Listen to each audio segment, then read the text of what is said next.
Hello learners, and welcome to the 35th lecture in this NPTEL course on 20th century poetry. I have been discussing the life and work of W.H. Auden, and in the previous lecture I almost concluded our discussion of this poet. I have been reading and building up towards an analysis of the elegy that Auden wrote for William Butler Yeats, the poem titled In Memory of William Butler Yeats.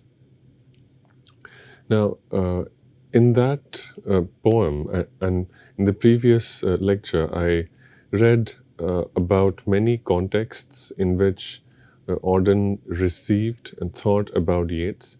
I described the many differences between these two poets, chiefly political. I also described how, despite these political and ideological differences, Auden manages to find some common ground.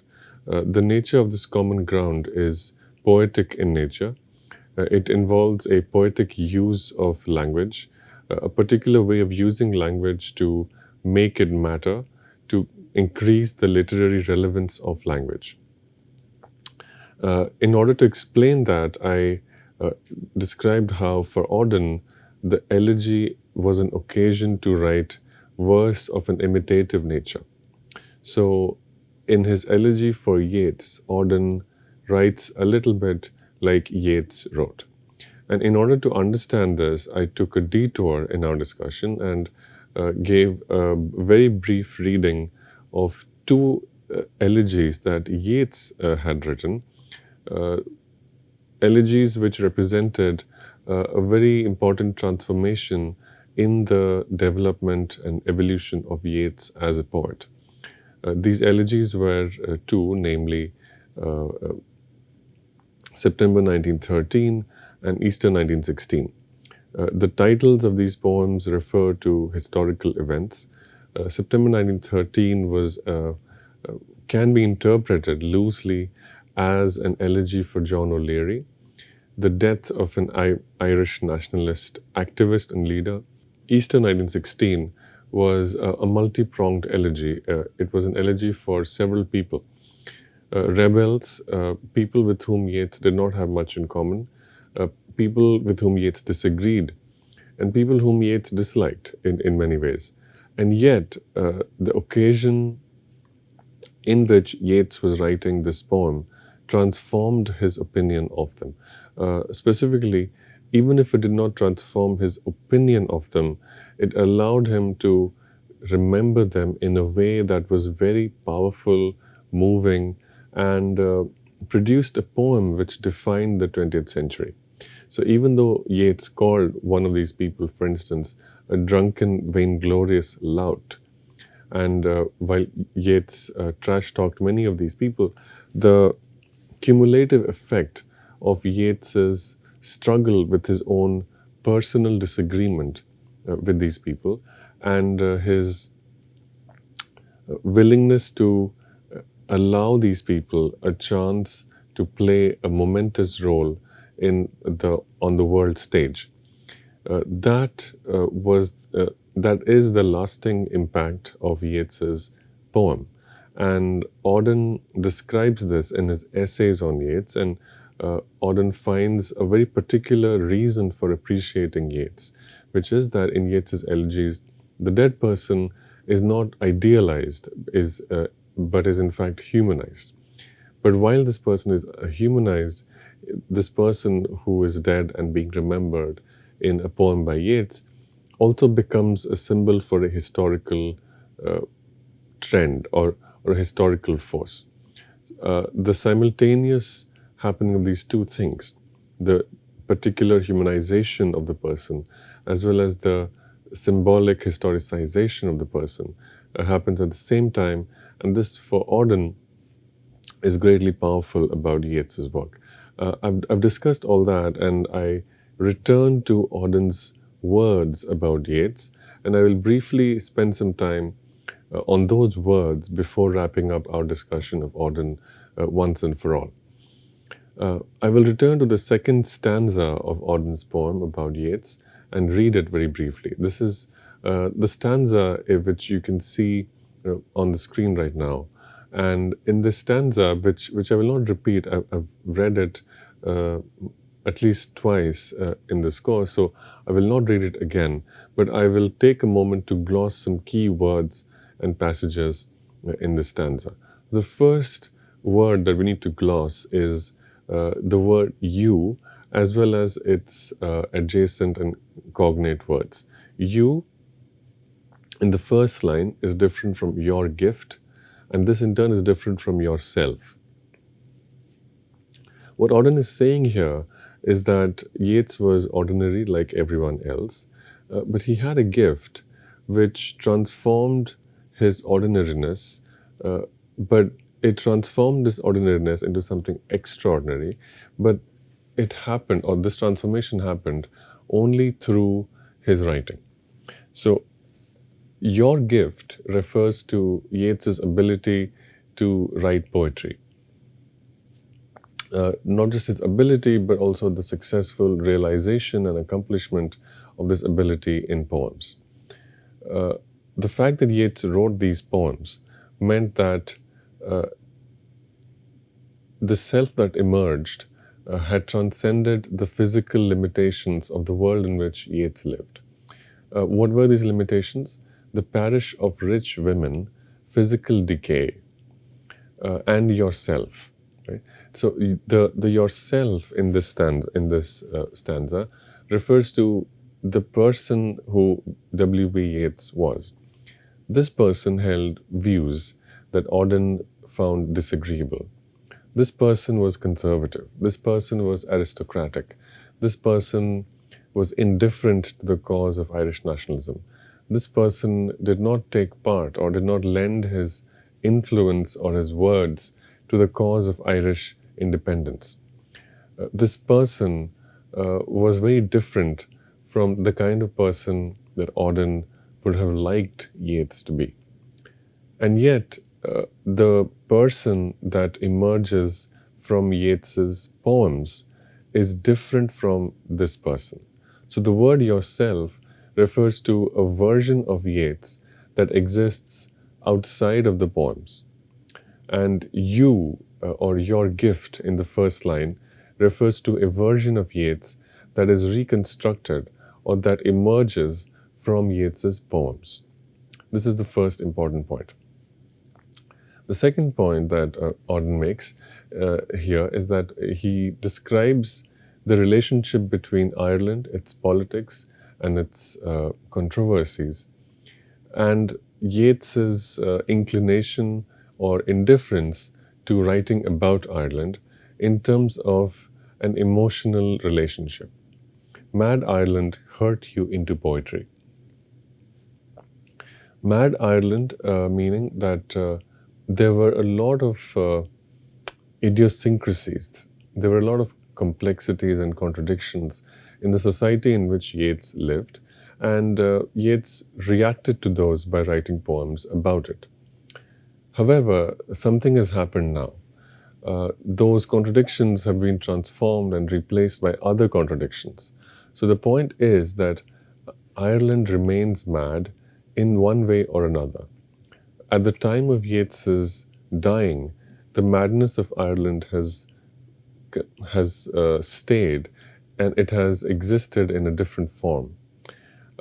But Yeats's poetry, which was inspired by one form of this Irish madness, still exists. So what is Auden's point here? Auden's point here is that it would be mistaken to expect that Yeats's poetry was intended to change Ireland, or to somehow explain Ireland, or to make it better. These are all mistaken expectations, and the expectations that lesser readers of poetry might have of a poet. And then Auden goes into a reflection on the power or the limitations of poetry. Auden writes, "Poetry makes nothing happen. It survives in the valley of its making, where executives would never want to tamper." So executives here refers to a material concern with property, legality, finance, or money. It is in this practical world that poetry exists but is not touched by. So poetry exists in the valley of its making. It's a very strange and very powerful expression. The valley of its making. So there is a valley that poetry has made, and it stays there. This is a way of saying that poetry creates an alternative reality, which is in the reality that we all inhabit. We all inhabit a material, practical world.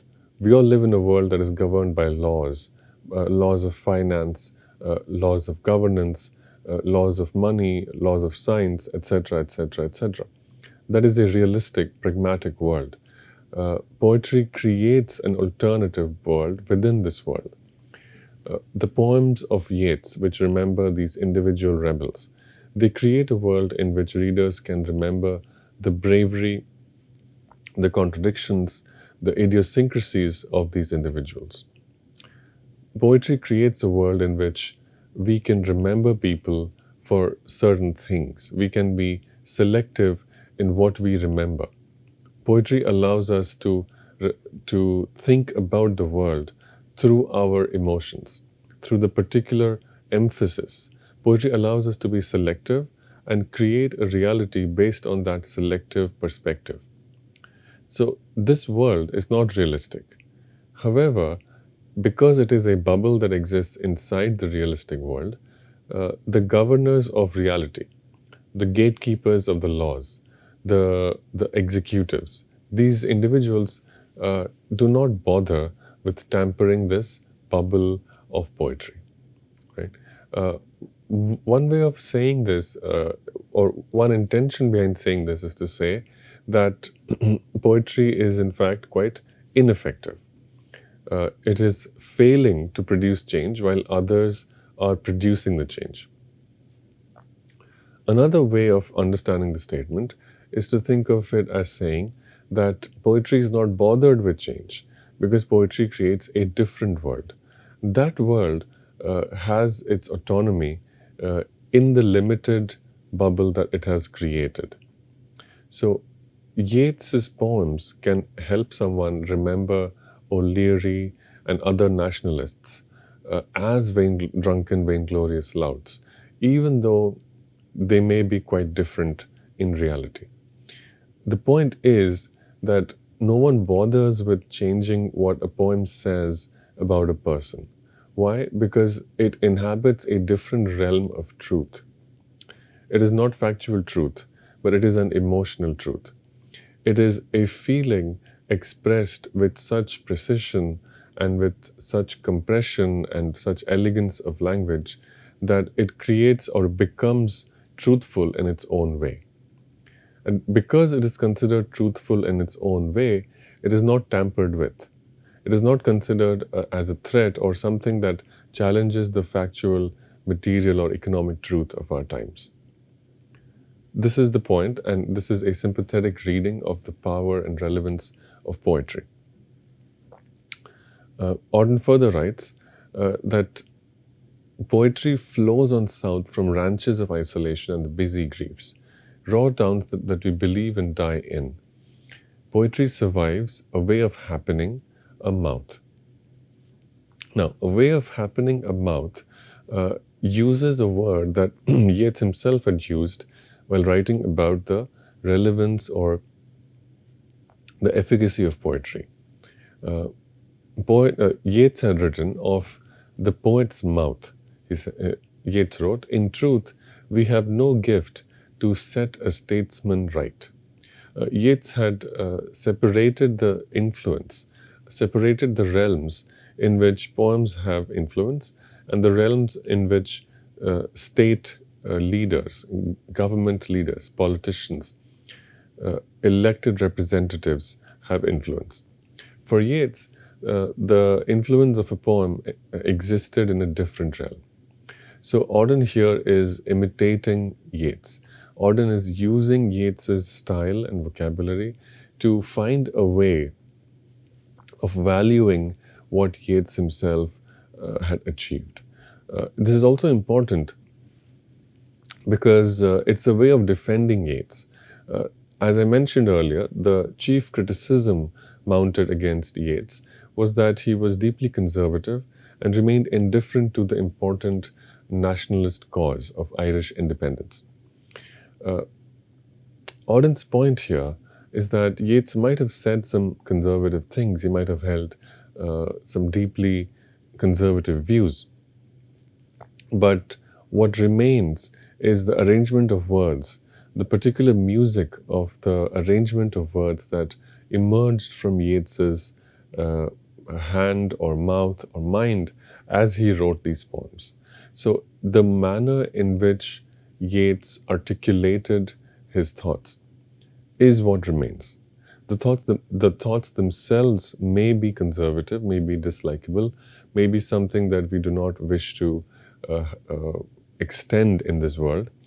But the manner in which Yeats expressed those conservative truths, that manner is quite elegant, powerful, and unique. It was unprecedented.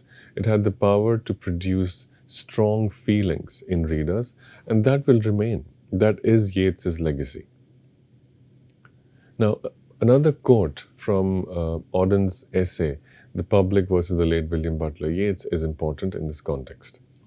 Auden wrote in this essay that the diction of The Winding Stair, a collection of poems by Yeats, is the diction of a just man.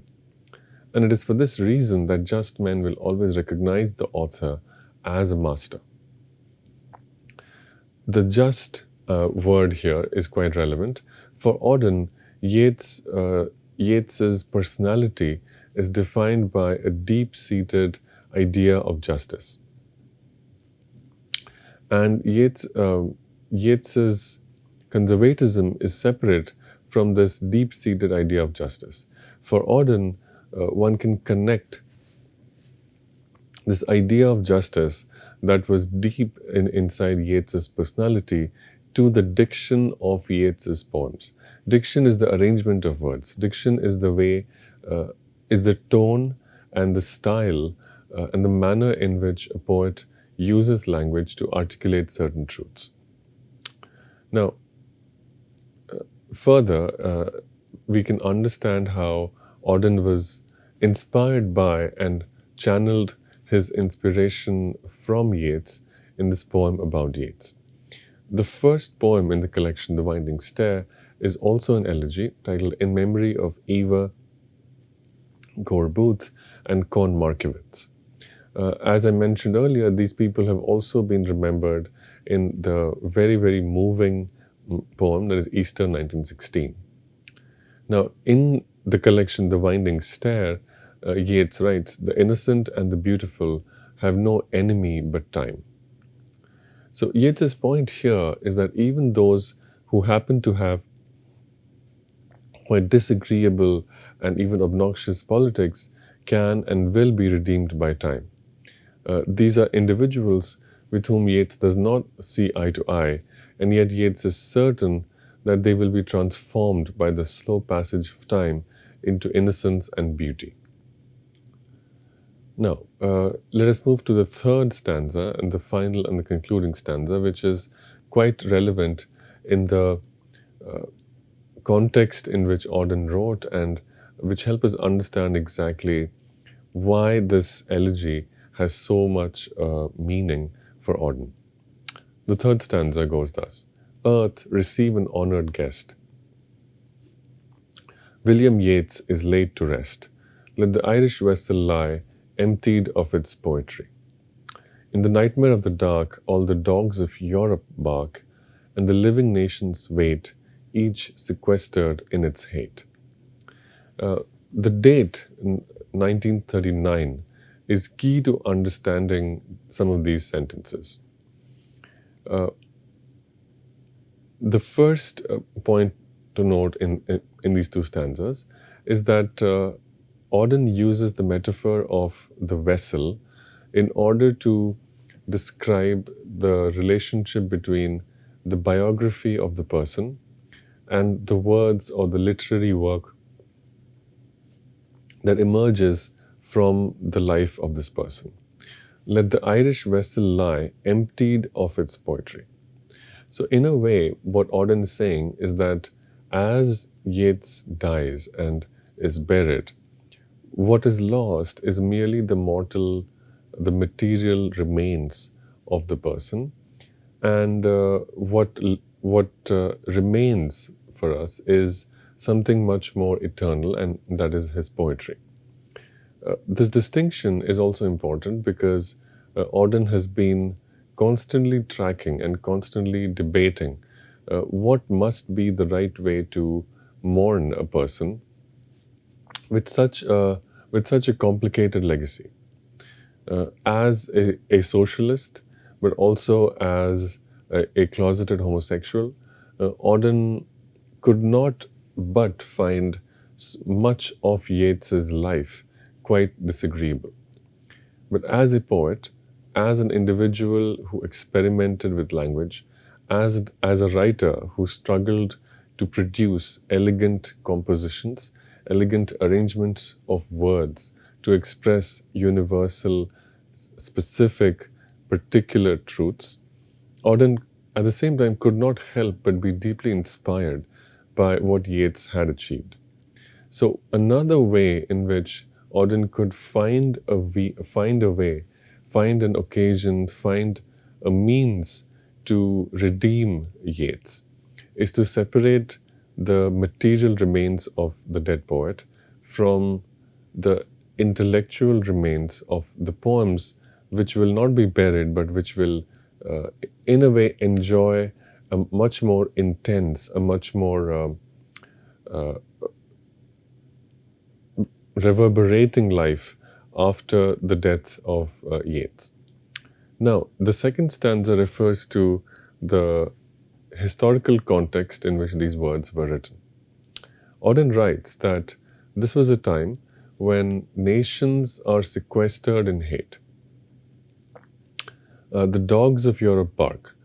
These two sentences, the dogs of Europe barking, nations sequestered in hate, refer to the rumblings of war in Europe. In 1939, Hitler had invaded Poland, and the Second World War was about to begin. In fact, it had begun, and all over the world, and especially in Europe, there was a great deal of fear, anxiety, trepidation. Also, the word Europe is a very key word, and it shows us exactly where Auden is situated. The fact that Auden names Europe by its continental name suggests that Auden himself was at some distance. Although Auden was originally from Europe and had deep familial as well as friendly ties with the continent, just before the writing of this poem, Auden had moved to the United States and was enjoying a time of relative comfort and peace. Physical comfort, but also intellectual comfort, because Auden felt that he had the space and the luxury to embark on a career as a poet.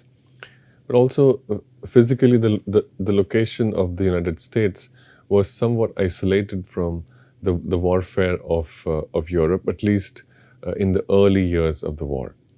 So Europe, the word has a lot of pathos and pity because Auden is feeling guilty about his own location and quite sympathetic towards those who, unlike him, could not migrate or make the jump across the pond from England to America.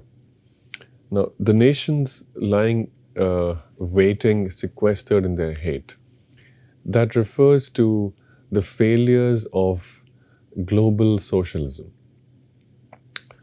Socialism had united some nations, and Auden had gone as part of the great socialist effort to fight against Franco in Spain. There were some nations in Europe and Asia where socialism had managed to make its influence felt and united the workers as well as nations in social development, in revolutionary challenges to feudalism. But the spread of socialism was quite limited. And so nations became quite self-centered. Nations became isolated. Nations did not relate to other nations through their socialism. Workers across the world could not unite. Instead, nations became insecure and began to hate each other. This is Auden's diagnosis of the origins of the First World War. Auden continues, intellectual disgrace stares from every human face, and the seas of pity lie locked and frozen in each eye. Follow, poet, follow right, to the bottom of the night. With your unconstraining voice, still persuade us to rejoice. So, two things again to note here. In the first of these stanzas, the seas of pity lie frozen and locked in each eye. In his essay about the legacy of Yeats, the public versus the late Mr. William Butler Yeats, Auden had described one of his intentions of writing, Yeats's intentions of writing, was to create or was to somehow transcend the atomization of modern society. Elsewhere, Auden had written about how capitalism had made everyone very selfish. Capitalism had made it difficult for individuals to sympathize with each other. In his poem about the ordinary citizen, Auden had written about how every individual had goals of possessing certain commodities like air conditioners, fridges, houses, cars, etc. But after possessing these things, these individuals remained extremely unhappy. So this is an extension of that. As the world waits in fear for the Second World War to begin, Auden cannot help but notice how human beings are so isolated from each other. And this poem, in a way, is an effort to thaw and melt and break open this sea of pity which is frozen. Auden makes an effort to thaw and break open this frozen sea because the difference between Auden and Yeats was huge. And it was important for Auden to realize that he needed to jump across this political divide, across this cultural and personal as well as political divide, if he could entertain any hope of demonstrating through his elegy that poetry could in fact create human sympathy. Now, the second thing to note in the second stanza on the screen is that Auden imagines Yeats walking in the underworld. After Yeats has passed away, Auden imagines the ghost or shade of Yeats following or moving down, making a journey downward. Follow, poet, to the bottom of the night. Right? The word bottom refers to a downward journey. In this, Auden evokes the image of Dante. Dante, who describes walking after having died, walking in the underworld to see the various shades of people and meeting or coming to a realization of what was truly meaningful. This is the image of the archetypal Christian poet. And this also shows Auden's own deep belief, which is the clue to understanding how Auden, who otherwise was a strong socialist, manages to find grounds to sympathize with Yeats, who was quite conservative. The meeting ground for both these poets is Christianity. So, but it is not simply Christianity, it is Christianity that is structured through, refracted through the figure of poetry. We will continue the discussion and conclude this poem in the next lecture. Thank you.